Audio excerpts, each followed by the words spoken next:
हाँ चलो बच्चों, आज हम नए वीडियो के साथ फिर आ रहा हूं। पिछले वीडियो हमने आपको प्रेजेंट टेंस के बारे में बताया था। आज हम बताएंगे आपको प्रेजेंट इंडेफिनिट के बारे में।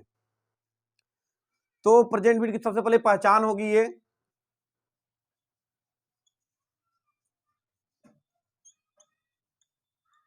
Present indefinite. अब आप देखिए, इसको कहते हैं वर्तमान अनिश्चित। इसकी हिंदी होती है वर्तमान अनिश्चित। क्या होती है? वर्तमान अनिश्चित।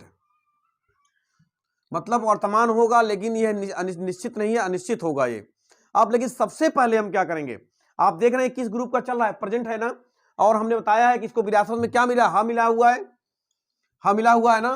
तब जरा पहचान, अब देखिए हा ये किसके, वहां पर क्या था प्रेजेंट टेंस में, प्रेजेंट टेंस में यह था अकेला आता था, कर्ता कार्य नहीं करता था, कर्ता उसमें कार्य नहीं करता था। इसमें कार्य करेगा, क्रिया होगी, जब कार्य करेगा तो क्रिया होगी इसमें। तो अब देखिए यहां पर पहचान क्या होगी, पहचान। जिस हिंदी वाक्य के अंत में, जिस हिंदी वाक्य के अंत में ता है, ती है, ते है, तो है, आदि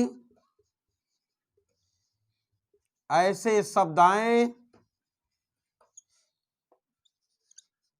आए तो वाक्य प्रेजेंट इंडेफिनिट होता है। बच्चों ध्यान दो, अब ये पहचान हमने लिखा दिया आपको। अब ये देखना है कि जो लिखाया गया इस पर क्या रूल फॉलो कर रहा है। कोई वाक्य बोलते हैं कुछ आ रहा है नहीं आ रहा है। चलिए मैं बोल रहा हूं, जैसे वह स्कूल जाता है। अब आप देखिए, आपको देखिए यहां पर हा आया कि नहीं आया, यहां पर हा आ गया। अब हा आप जान लीजिए कि निश्चित कहीं आपको जाना नहीं है, यह प्रेजेंट परिवार का है। लेकिन अब यहां पर देखो एक चीज और है, हमने लिखा है जिस हिंदी वाक्य, हाँ पहचान तो आपको याद करना पड़ेगा भाई, पहचान तो हमेशा आपको याद करना ही रख पड़ेगा। अब देखिए यहां पर जिस हिंदी वाक्य के अंत में, देखो जिस हिंदी वाक्य के अंत में, जिस हिंदी वाक्य के अंत में ता है, ती है, तू है, ते है आदि शब्दाएं। देखो यहां पर ता है, आगे नहीं आ गया, आया नहीं आया, आ गया।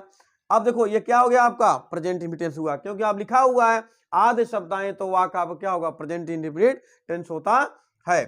इतना समझ ले। जैसे मान लो आप घर कोई मेहमान आ जाए तो सबसे पहले क्या करेंगे, आप पहचानेंगे। तो सबसे पहले हमने आपको बताया था एक नियम कि सबसे पहले कोई वाक्य आ जाए तो पहले किसकी पहचान करोगे, सेंटेंस की पहचान करोगे, फिर टेंस की पहचान करोगे, फिर क्या करोगे, रूल लगाओगे। बच्चों याद रखो। अब देखो यहां पर कहीं क्वेश्चन मार्क लगा हुआ है, नहीं लगा हुआ है। क्वेश्चन मार्क नहीं लगा होगा तो जान लो क्या होगा, आपका अफर्मेटिव होगा भाई या निगेटिव होगा। क्वेश्चन मार्क यदि नहीं लगा हुआ है ये, तो जान लो वाक्य या तो अफर्मेटिव होगा या तो निगेटिव होगा। अब यहां पर देखिए नाट भी कहीं नहीं है, तो निश्चित यह साबित हो गया है कि यह वाक्य जो है आपका क्या हो गया, निगेटिव अफर्मेटिव हो गया। यहां पर ना तो नाट है और ना तो आपका क्वेश्चन मार्क है, या अफर्मेटिव हो गया। अब हम रूल देखते हैं, फिर समझ लो एक बार, ध्यान रख लो पहले मेरी बात कि जिस हिंदी वाक्य के अंत में, अच्छा हाँ एक बात और कभी बता, अभी कुछ बच्चे सोच रहे होंगे वहां सर भी हा बताए थे आप, बिल्कुल बता रहा हूं आपको। जैसे वह एक खिलाड़ी है, बोलो दोनों में क्या अंतर है। देखो हा यहां भी आया, हा यहां भी आया। अंतर बच्चों इतना है कि यहां पर जो है यह वह जो है यह कार्य यहां नहीं कर रहा है, इसमें क्रिया नहीं है, इसमें क्रिया है। अब प्रॉब्लम फिर आई, क्रिया वाले वीडियो में आप जाना देखना, हमने बताया था कि हिंदी की जितनी भी क्रियाएं होती हैं सब में क्या होता है, नानेनी लिखा होगा या तो छिपा होगा। बोलो यहां पर कहीं ऐसा है जहां पर नानेनी लिखा या छिपा है, कहीं नहीं है, कहीं नहीं है। लेकिन यहां पर है जाना, देखो जाना आ गया ना, यहाँ करता वह जो है यहाँ कुछ कार्य कर रहा है। बात समझ गए, ये अंतर हा यहां भी आया, तब इसीलिए कहा गया यहाँ अकेला आया है, यहाँ किसके साथ आया, ता के साथ आया है। तो अब देखिए नियम, इसका नियम कैसे होता है, देखो पहले नियम, रूल नंबर 1 किसका है भैया, ये अफर्मेटिव का है। किसका है, अफर्मेटिव का नियम है। सबसे पहले इसकी शॉर्ट लीजिए इसका तो आप लोग। अब देखिए रूल किसका, अफर्मेटिव का, अफर्मेटिव का रूल, नियम। अब आप देखिए जो जो हमने पढ़ाया है आपको पिछली कक्षा में, पिछली वीडियो में, सब यहीं पर काम आएगा। ध्यान दीजिएगा, जो बच्चे नियम से और एक स्टेप वाइज पढ़े होंगे उनको बहुत समझ में आ रहा होगा। अब देखिए यहां पर लिखा है जब कर्ता एक वचन हो। देखिए जब कर्ता बोले तो सब्जेक्ट, जब कर्ता एक वचन हो, एक वचन हो।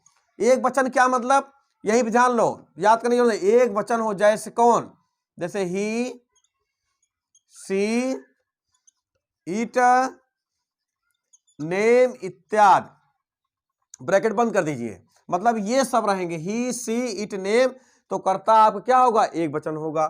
तो मुख्य क्रिया, मुख्य मतलब मेन वर्ब, मुख्य क्रिया का मतलब क्या हुआ, मेन वर्ब। क्रिया के फर्स्ट फॉर्म में, किसमें, फर्स्ट फॉर्म में यस या ईएस लगा देते हैं, यस या ईएस लगा देते हैं। अब आप बच्चों देखो यस या ईएस यहां बार बार आ रही बात, यस या ईएस, या तो यस लगेंगे या तो यस लगेगा। तो यहां पर लिखेंगे यूज ऑफ यस या ईएस। यहां पर लिखेंगे जिस क्रिया का, जिस क्रिया का अंतिम अक्षर, अंतिम अक्षर O, double O, yes, double S, yes H, C H, O X होंगे, वहां ईएस का प्रयोग होता है। किसका होता है, ईएस का प्रयोग होता है। अब ध्यान दो बच्चों, मैं एक एग्जांपल ले रहा हूं, जैसे यहां पर, जैसे वह स्कूल जाता है। ध्यान दो, सबसे पहले हमने किसका पहचान किया, सेंटेंस की। सेंटेंस था तो इंट्रोगेटिव नहीं है। अब आप देखो टेंस कौन सा है, हमने बताया जिस हिंदी वाक्य में ता है ती है, ये प्रेजेंट टेंस, प्रेजेंट भी टेंस हो गया। अब रूल लगाओ, सबसे पहले अंग्रेजी में जब आप लिखते हैं तो आप क्या लिखते हो, पहले सब्जेक्ट लिखते हो, वर्ब लिखते हो, ऑब्जेक्ट लिखते हो और अदर लिखते हो। हम कई बार बता चुके हैं, हमें पता ही नहीं सब्जेक्ट कहां है, हमें पता ही नहीं है इस वाक्य में सब्जेक्ट कहां पर है। तो याद रखो मेरे भाई, बच्चों ध्यान दो इस बात को, इस वाक्य में क्रिया से कौन प्रश्न लगाते हैं, क्रिया। इस वाक्य में जो है कोई भी वाक्य हो, बड़ा से बड़ा वाक्य हो, छोटा से छोटा वाक्य हो, आप केवल क्रिया की पहचान करो। क्रिया की पहचान कैसे करेंगे, हिंदी की जितनी भी क्रियाएं होती हैं सब में क्या होता है, नाने नी लगा होगा या तो छिपा होगा। अब बताओ वह स्कूल जाता है, यहां पर नाने नी किसमें छिपा हुआ है, आप ऑलरेडी बता सकते हैं, जाना। क्रिया हो गई हमारी, ये क्या हो गई, ये क्रिया हो गई। केवल यहीं पर कौन लगा दीजिए, क्या लगा दीजिए, कौन। बोलो इसको पढ़ो जरा, तो कौन जाता है, बोलो कौन जाता है, आगे नहीं, वह जाता है। अरे भाई कौन जाता है, वह जाता है, हमने ही लिख दिया। इसके बाद क्या लिखना है, वर्ब। अब दूसरा प्रश्न हमारा क्या होगा, क्या, वह क्या करता है, वह क्या करता है, जाता है। पहले कौन प्रश्न करो फिर क्या करो, फिर ध्यान दो कौन और क्या। तो वह क्या करता है, जाता है। अच्छा एक चीज बता दूं, अंग्रेजी की जितनी भी क्रियाएं होती हैं हमेशा बहुवचन में होती हैं, इस बात को दिमाग में बैठा लीजिए। इंग्लिश की जितनी भी क्रियाएं होती हैं वो हमेशा बहुवचन में होती हैं। अच्छा ये बताओ, ये मार्कर का पेन है, मार्कर पेन है ना, ये इसका ढक्कन है, यदि मैं इसमें कलम का ढक्कन डाल दूं, बोलो जाएगा, बोलो इसमें ये जाएगा, नहीं जाएगा, बोलो जाएगा, नहीं जाएगा, क्यों, जैसा पेन होगा वैसे ढक्कन होगा, होना चाहिए, होना चाहिए। ये इसमें जाएगा, इसका पेन है, तो कहने के बाद जैसे कर्ता होगा वैसे क्रिया भी होनी चाहिए। यदि कर्ता हमारा सब्जेक्ट एक वचन है तो क्रिया भी हमारी एक वचन में होनी चाहिए। यदि कर्ता बहुवचन है अर्थात प्लूरल है तो क्रिया भी बहुवचन में होनी चाहिए। यहां पर देखिए ही कौन सा वचन है, बोलिए, यहां पर लिखा है हमने ही एक वचन है, और हमने यह बता दिया कि अंग्रेजी की सभी क्रियाएं किसमें होती हैं, बहुवचन में होती हैं। तो ये भाई बहुवचन हो गया, ये एक वचन हुआ है, बहुवचन हुआ। और उधर हम क्या कर रहे हैं, कर्ता एक वचन होगा तो क्रिया भी आपकी कैसे होनी चाहिए, एक वचन होनी चाहिए। अब यहां पर देखिए यदि कर्ता एक वचन है तो यहां पर हम यस या यस लगाएंगे। बताओ इसका अंतिम अक्षर क्या है, ओ है, क्या लगेगा? यस। क्या लगेगा? Yes. He goes to school. बात समझ गए? इसको ध्यान रखिए फिर से। यदि कर्ता एक वचन होगा तो क्रिया भी एक वचन में होनी चाहिए। यदि कर्ता बहुवचन होगा तो क्रिया भी बहुवचन में होनी चाहिए। अंग्रेजी की सभी क्रियाएं हमेशा प्लूरल में होती हैं, इनको सिंगुलर बनाया जाता है। इनको सिंगुलर बनाया जाता है। अब देखो अंतर भी आता है, कुछ बच्चों के दिमाग में हो रहा होगा। जैसे अब सोच लो, ये बॉय है। बॉय माने क्या होता है? एक लड़का। बॉय माने क्या? लड़का। और बॉयज माने क्या होता है? बहुत लड़के ना। यहां तो बना यस यस लग जा रहा है तो प्लूरल हो जा रहा है, और लेकिन यहां पर लग जा रहा है तो क्या हो रहा है? सिंगुलर हो जा रहा है। ये सिंगुलर है, ये प्लूरल है। देखिए ये ईट्स यहां पर क्या है? सिंगुलर है, एक वचन है। यहां बॉयज क्या है? प्लूरल। क्यों? अरे यार ऑलरेडी समझ लो कि ये क्या है? आपका नाउन है, और ये क्या आपकी क्रिया है। अर्थात जब किसी नाउन में यस यस लगेगा, जब किसी संज्ञा में यस यस लगेगा तो संज्ञा प्लूरल होगी। जब किसी क्रिया में यस यस लगेगा तो क्रिया क्या होगी? आपकी सिंगुलर होगी। फिर ध्यान दीजिएगा, जब किसी नाउन में या संज्ञा में यस यस लगता है तो वो क्या होगा? प्लूरल होगा। और जब किसी क्रिया में यस यस लगेगा तो वो क्या होगा? आपका सिंगुलर होगा। बात समझ गए? स्क्रीनशॉट लीजिए, इसको बताते हैं आपको। ये होंगे आप स्क्रीनशॉट। जिसको नहीं समझ में आया है फिर समझेगा, फिर समझाएंगे। और प्रेजेंट भी नहीं समझ में आया, जान लो कुछ नहीं समझ में आया। अब देखिए ये तो एक वचन की बात हो गई। अब बहुवचन, रूल नंबर 2, जब कर्ता बहुवचन हो, क्या हो? बहुवचन। जब कर्ता क्या हो? बहुवचन, मतलब प्लूरल हो। कौन? जैसे कौन होते हैं? आई, वी, यू, दे। तो मुख्य क्रिया, मुख्य क्रिया मतलब मेन वर्ब, मुख्य क्रिया के फर्स्ट फॉर्म में यस या यस का प्रयोग नहीं होता है। अब जरा देखिए यहां पर, यहां ध्यान दीजिए। जब कर्ता बहुवचन होगा तो मुख्य क्रिया के फर्स्ट फॉर्म में यस यस का प्रयोग नहीं होगा, और जब कर्ता एक वचन होगा तो भी होगा। जरा मैं ट्राई कर रहा हूं, देखते हैं। जैसे वह स्कूल जाता है, मैं स्कूल जाता हूं। मैं स्कूल जाता हूं। सबसे पहले आप किसकी पहचान करेंगे?